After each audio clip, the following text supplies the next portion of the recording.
Reflexão sensorial superior.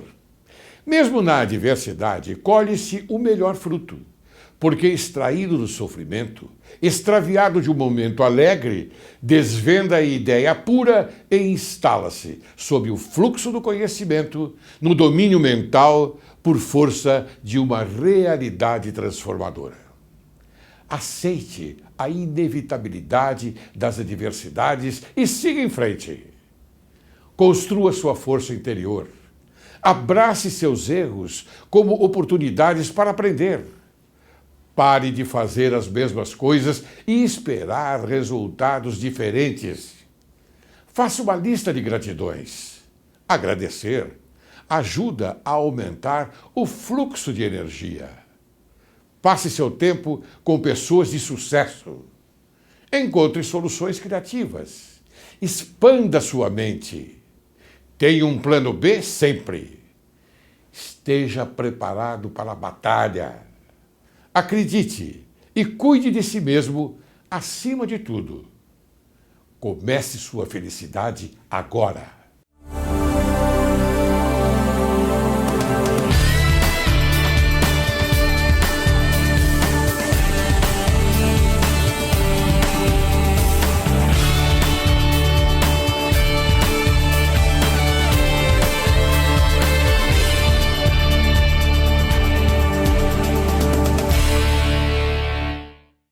Caro telespectador, Direito e Justiça em Foco é o teu programa e este é o teu país.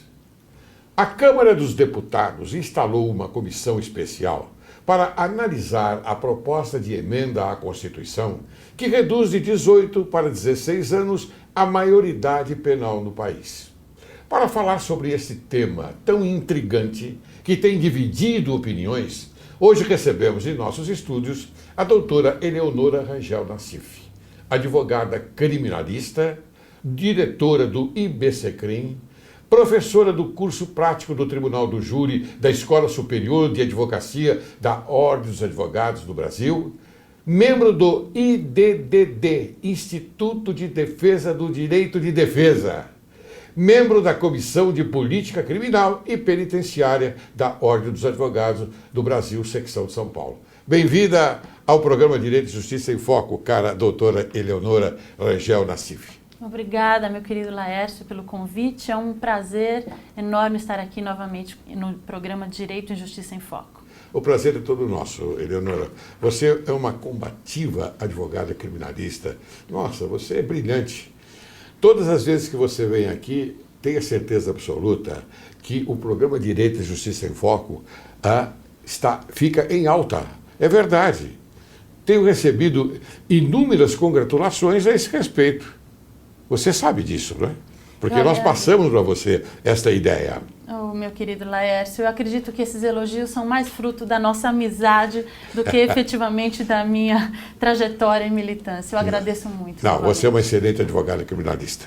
Muito bem, eu vou fazer uma primeira pergunta a você. O tema da redução da maioridade penal rendeu pronunciamentos da Presidência da República, do Supremo Tribunal Federal e movimenta o Legislativo. Qual é a sua opinião acerca da amplitude que o debate sobre a redução da maioridade penal está tomando? Laércio, realmente eu fico muito contente por ter essa oportunidade aqui hoje de tratar desse tema tão importante, um tema extremamente importante que envolve toda a sociedade. A PEC 171, que está tramitando na Câmara dos Deputados, ela já foi aprovada pela Comissão de Constituição e Justiça da Câmara. Sim. Essa questão da redução da maioridade penal dos 18 para os 16 anos é algo muito delicado. E qualquer pessoa que estuda seriamente essa matéria não pode ter uma visão rasa em relação a essa problemática. De fato, a presidenta da República, Dilma, também o desembargador, presidente do Tribunal de Justiça de São Paulo, o desembargador Nalini, entre outras autoridades, já se manifestaram contra a redução da maioridade penal. Sim. E, inclusive, houve um ato público que foi promovido pelo IBCCRIM, o Instituto Brasileiro de Ciências Criminais, entidade que eu tenho a honra de fazer parte, pelo Conectas. Você é diretora do IBCCRIM. Sim, com muita alegria. e também Conectas Direitos Humanos, o Centro Acadêmico 11 de Agosto, enfim, várias entidades se uniram e fizeram este ato público recentemente no Salão Nobre da Faculdade de Direito do Largo de São Francisco, lotou o Salão Nobre, com várias autoridades presentes, justamente nesse sentido, né? Contra a redução da maioridade penal, contra a PEC 171, que não é à toa que se chama 171, né? Houve, inclusive, muitas referências à PEC 171 como, de fato, uma fraude, uma mentira, algo que ilude a população. Um momento só. Caro telespectador, o artigo 171 do Código Penal trata do estelionato. É por isso que há uma certa coincidência. Continue, por favor. É exatamente isso, né? É um estelionato, é uma mentira, é uma tentativa de iludir a população, no sentido de que essa seria a solução para a redução da criminalidade. Essa é uma visão rasa em relação a essa problemática. Você acha então que tudo isso é um conto de fadas? Sim. Uma fantasia? É uma fantasia, é uma ilusão. É uma tentativa de iludir a população. Essa não é o caminho. Todos nós queremos a redução da criminalidade. Mas esse, efetivamente, não é o caminho para que isso ocorra. Eu vou fugir um pouquinho não do nosso tema, mas dentro do nosso tema. Se essa não é a realidade brasileira atual de uma modificação, de uma redução de 18 para 16 anos, então eu gostaria que você, por gentileza, explicasse ao nosso querido telespectador como é que nós vamos conseguir diminuir a criminalidade no Brasil, mas em São Paulo especificamente, porque São Paulo me parece que cresceu nos atos criminais que acontecem diariamente. Por favor, você acha que a segurança pública do Estado de São Paulo tem condições de coibir essas ações praticadas por menores de idade? Meu caro Laércio, quando nós tratamos desse tema, nós temos que ter em mente que nós estamos falando daqueles jovens, negros, em sua maioria, pobres e que moram na periferia. Sim. Periféricos, né? E esses jovens, desde que nasceram, tiveram a total ausência do Estado, total negligência, falta de proteção por parte do Estado em suas vidas. Eu falo isso no sentido de que a carência de saúde, carência de educação e, consequentemente, a carência para o mercado de trabalho, para que o jovem se capacite para o mercado de trabalho. Sim. Então, é dessa fatia da população que nós estamos nos referindo. Portanto, essa é a clientela que, quando atinge a adolescência, se vê absolutamente seduzida, em parte, né, alguns seguem esse caminho, outros não, pelo tráfico de entorpecentes, pelo aquele tráfico aviãozinho, aquele tráfico miúdo, né, que ganha um pouquinho ali, ganha um pouquinho ali. Aquele jovem que não tem o estudo para ingressar no mercado de trabalho. Sim. Então, o Estado entrega de bandeja essa juventude para o crime organizado e para o tráfico ilícito de entorpecentes. Sim, mas eu quero que você me diga o seguinte: o que o Estado de São Paulo, pelo seu setor de segurança pública, pode fazer para coibir e diminuir a criminalidade desses jovens que hoje em dia, você sabe disso, nós conversamos antes de iniciarmos o programa sobre o quadrilheiro que hoje ostenta 12 anos de idade. Existem chefes de quadrilhas que ostentam 12 anos de idade. Então, o que você acha? Qual é a solução imediata? Infelizmente, não existe uma solução imediata. Justamente por isso, a PEC 171 é uma fraude, uma mentira. Quando nós falamos em solução, que é a sua pergunta, eu vou ser bem direta na resposta, a solução é profunda, é estrutural, é uma solução de implementação efetiva de políticas públicas, de saúde e de educação, para que essas pessoas tenham, desde o seu nascimento, muitas vezes, desde o ventre da mãe, a ausência do Estado, no sentido de uma assistência. Sim. Então, são essas políticas públicas que têm que ser efetivadas e, obviamente, a redução da maioridade penal e a mistura desses jovens infratores com os criminosos maiores de idade dentro de um sistema prisional que todos sabem já é absolutamente falido e superlotado, obviamente não é a solução para a questão da criminalidade. Eu vou tomar uma carona nessa sua resposta e vou perguntar a você o seguinte. Você acha então, pelo aquilo que nós estamos, pela nossa conversa, você acha então que antes de se projetar uma PEC, como você bem falou, não é? Você acha que o Estado, eu digo o Estado como nação, deveria projetar uma infraestrutura para poder recepcionar essa modificação, ou seja, essa redução? Bom, eu digo infraestrutura. Inicialmente, eu sou absolutamente contra a redução e, portanto, não trabalho com a hipótese de que essa população juvenil vai para o sistema penitenciário. Mas acredito que, se isso ocorrer, o que eu espero que não aconteça, com toda a convicção, obviamente há necessidade de uma reestrutura total. Nós temos quase 600 mil presos no Brasil. O Brasil ostenta o infeliz patamar de 4º país no mundo que mais encarcera, fica apenas atrás dos Estados Unidos, da China e da Rússia. Então, nós temos que pensar que o nosso sistema prisional já está absolutamente superlotado, fora a quantidade de mandados de prisão não cumpridos. Sim. Que aí já dobraria o número de encarcerados. E isso, somando seu número de menores infratores, seria absolutamente o caos. Então, quer dizer que você acha que esse não é o momento adequado oportuno para decisões sobre um assunto tão delicado? Sem dúvida. Trata-se, na verdade, de mais um projeto populista. A Câmara dos Deputados, mais uma vez, está jogando para a plateia.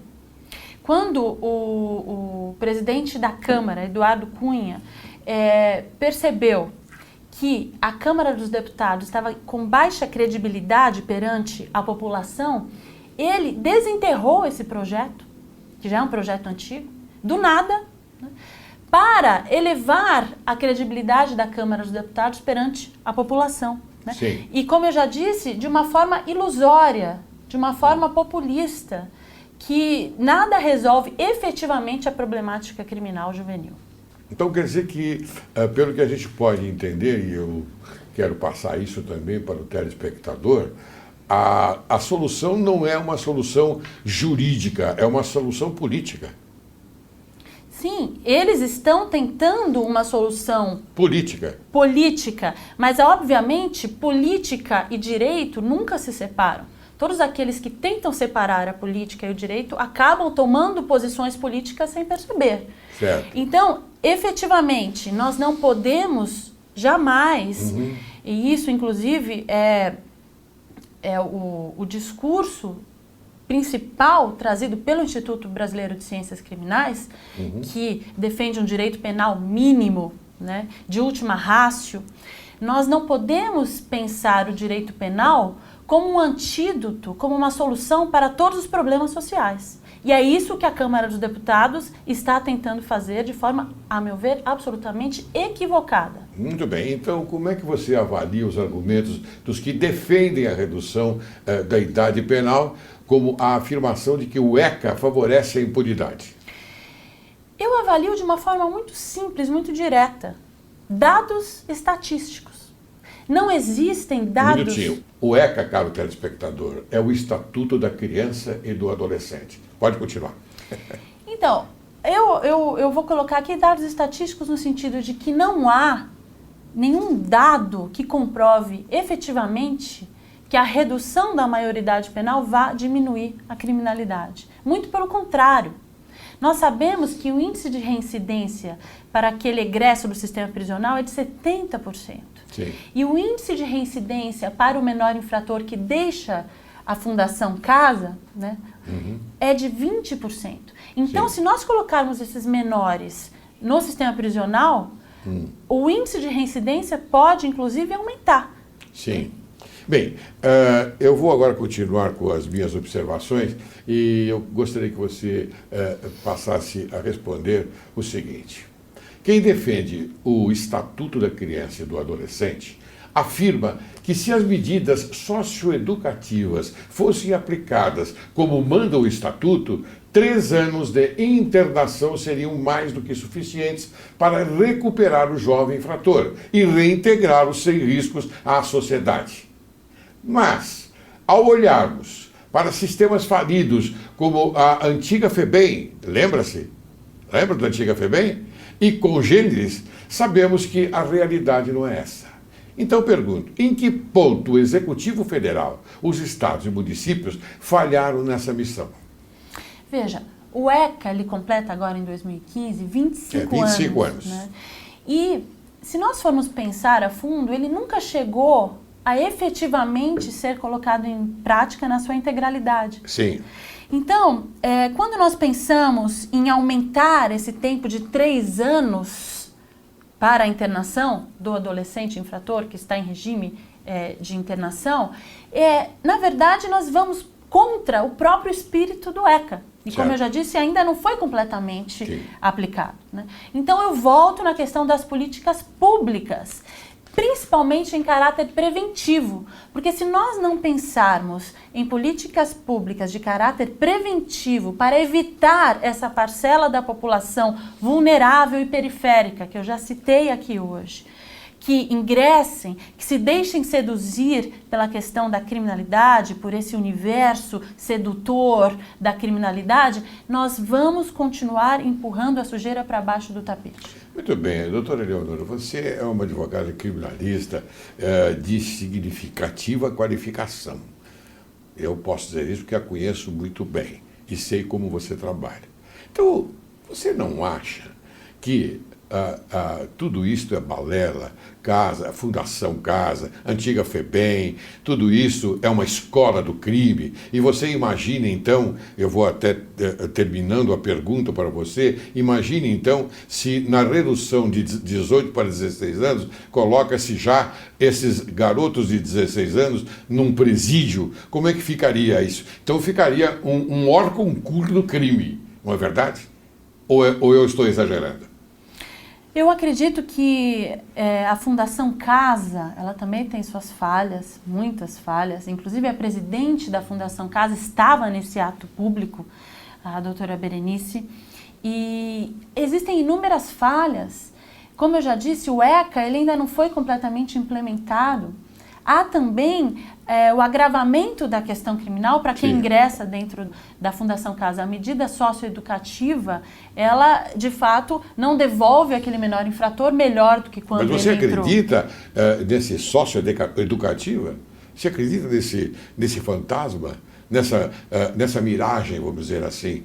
Socioeducativo, quer dizer que o garoto comete um ilícito penal, ele vai para essas organizadas fundações e de lá ele sai um menino tranquilo, um menino exemplo. Você acredita, sinceramente? Eu não acredito, mas o que eu acredito é que colocar este menor dentro do sistema prisional tradicional, do jeito que ele está, é pior ainda. É isso que eu acredito. Então, Eleonora, vem o que nós conversamos inicialmente, que você tocou no assunto. Uma questão de infraestrutura. O país não tem infraestrutura para suportar esta avalanche de crimes hediondos que essas crianças cometem. Meu caro Laércio, eu penso o seguinte... Voltando à questão da política pública, que eu acho que é o cerne de toda essa discussão. Um Estado que não oferece educação, saúde, entre outras necessidades básicas, que é ausente toda a vida de uma criança que se torna adolescente. Ou seja, esta criança, este adolescente, por mais que tenha uma mãe digna, trabalhadora, que tente oferecer tudo de melhor, essa ausência do Estado, o que acaba gerando um meio ambiente propício ao ingresso na criminalidade, esse Estado que vitimiza essa criança, num primeiro momento, depois, esse mesmo Estado quer reduzir a idade penal, ou seja, para vitimizar novamente, é uma nova vitimização, é um Estado vingador, é uma contraprestação que o próprio Estado não dá para aquela criança e quer se vingar. Então, nós não podemos admitir um Estado vingador. de forma alguma. Caro telespectador, você está percebendo que a doutora Eleonora Nassif já colocou aquilo que pensa. Ela é contra, visceralmente contra, estou vendo pela expressão dela, a redução da maioridade penal. Quer dizer que então ficaria como está. Sim, e para incrementar a aplicação do Estatuto da Criança e do Adolescente, né?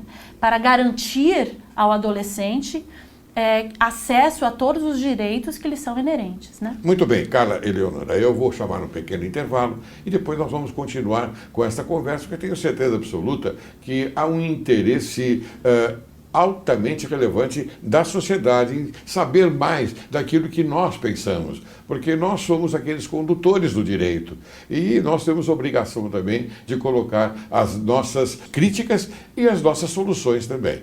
Você aguarde que logo, logo retornaremos.